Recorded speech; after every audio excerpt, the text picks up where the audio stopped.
Good morning, ladies and gentlemen.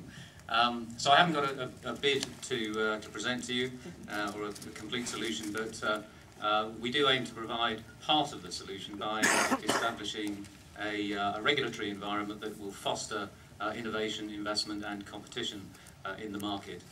So I'd like to take just a few minutes to summarise the key elements of the approach that we're taking to the issue that we've been discussing. Probably the main powers that we have in this area that are relevant at the moment are contingent on a finding of significant market power or dominance in a particular market. There's a huge amount of work going on related to spectrum release, but there, as the Minister touched on, the ball is I guess in the government's court at the minute to establish a way forward. So I'm not going to focus on that area. Now, where we find market power, we can impose obligations on the dominant provider in a way that's designed to promote investment and competition, which we see as being important and complementary objectives. Now, we assess dominance by carrying out market reviews, and we're in the process at the moment of completing the two key market reviews related to broadband, covering the markets for local access, the physical infrastructure in the local network, and also for wholesale broadband services which are provided to internet service providers so that they can serve retail users. We'll be publishing the conclusions of the local access market review at around the end of this month, and those of the wholesale broadband market review in November. Now, we have proposed to find that BT has dominance nationally in the market for local access. This has been the basis of the existing requirement for BT to unbundle its local loops, and in over 70% of the country, local loop unbundling has been successful in providing a basis for the growth of the market and the development of competition. Now, where that competition has emerged, we've been able to deregulate the downstream market for wholesale broadband services, because BT is no longer the dominant provider in that market. It faces strong competition from the likes of Sky and TalkTalk and Virgin Media. But of course this is not the case everywhere, as experience in Penrith and the Border shows. Of the 30-odd exchange areas in the constituency, only one, as we've heard, as Adrian mentioned, Penrith, has attracted LLU investment, and in the others, which account for about 75% of the population, the only network-based provider is BT. Broadband speeds, as we know, are also often negatively affected by factors such as topography, network contention and distance from the exchange. Now, in these smaller exchanges, BT still has a dominant position and has an obligation to provide wholesale broadband services to internet service providers. So this does at least mean that consumers will generally have a choice of retail service providers, but the services are more expensive. And it doesn't solve the underlying problems of service provision and not spots. Now, in the current round of market reviews, while we're keeping and in some cases strengthening the existing remedies, our main focus has been on how to promote investment and competition in superfast broadband based on next generation access technology. And to do that, we're proposing to introduce two new remedies. And with apologies here for the acronym overload, the first one is called VULA, which stands for Virtual Unbundled Local Access. And the other one is called Physical Infrastructure Access, but that's really just ducts and poles. Now, as we've heard, BT has announced plans to roll out next generation access to areas serving about 66% of the population by 2015. And we've proposed that where it does that, it should provide a VULA service, a basic connectivity service, which will enable other providers to compete on a level playing field with BT in the retail market. We've also said that we will not regulate the price of VULA, at least for the next few years, because we want to encourage BT to roll out the technology to as many parts of the country as possible.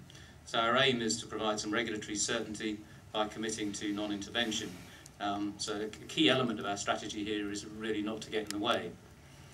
But we do recognise that, as with LLU, there are important economic barriers to commercial investment in these new technologies, particularly in the less densely populated parts of the country. And we therefore also propose that BT should open up access to its ducts and poles. And we believe that this will be important for a number of reasons. Firstly, it's not yet clear where BT is going to invest. So in many areas it will provide an opportunity for others potentially to get there first.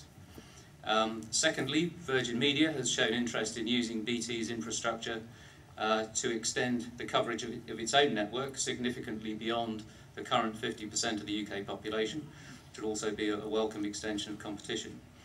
And thirdly, and perhaps of most direct significance to those living in Penrith and the border, we think it will be important in reducing the costs of market entry and promoting investment in the final third, as it's called. It will bring down the costs of backhaul.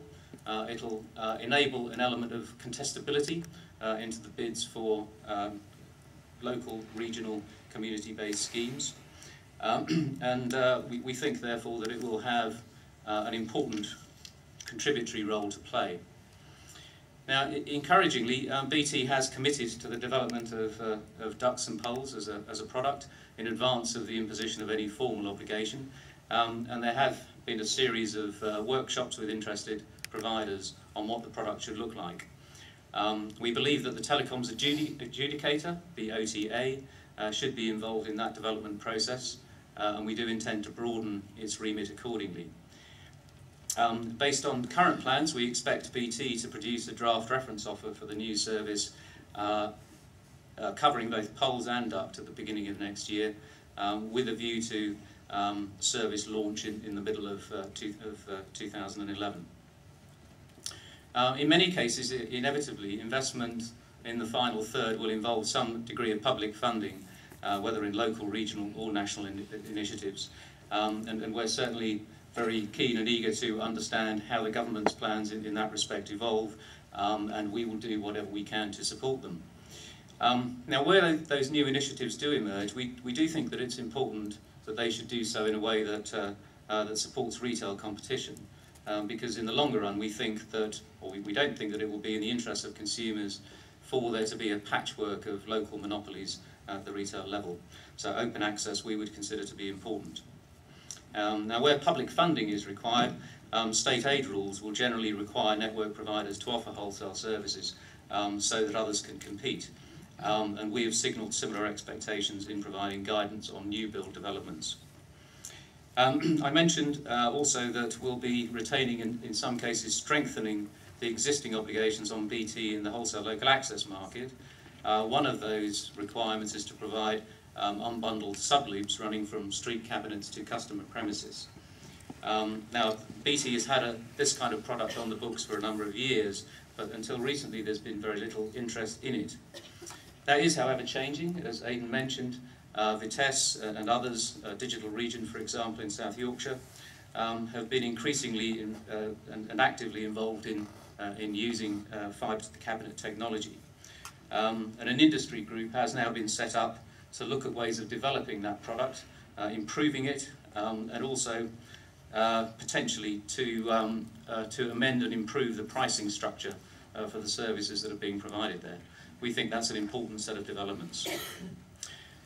Just to come back briefly, finally, if I may, to the wholesale broadband access market review, I mentioned that we found BT to have market power in those parts of the country where LLU competition has not emerged, and that BT is obliged to provide wholesale broadband services there.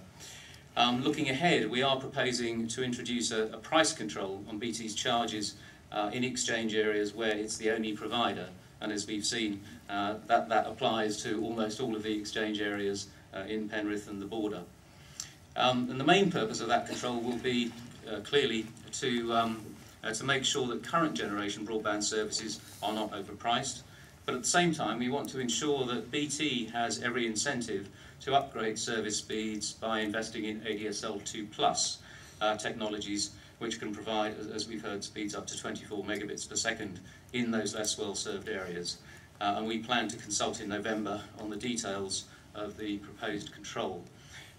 So in summing up, I think I'd say that our priorities are to try to ensure that BT, Virgin Media and the other providers are encouraged to roll out as far as possible on a commercial basis, but at the same time, by setting the right sorts of obligations on existing providers to make sure that others are able to play a part, particularly in areas such as Penrith and the border, and that you get as much value as possible for the public funding that goes in.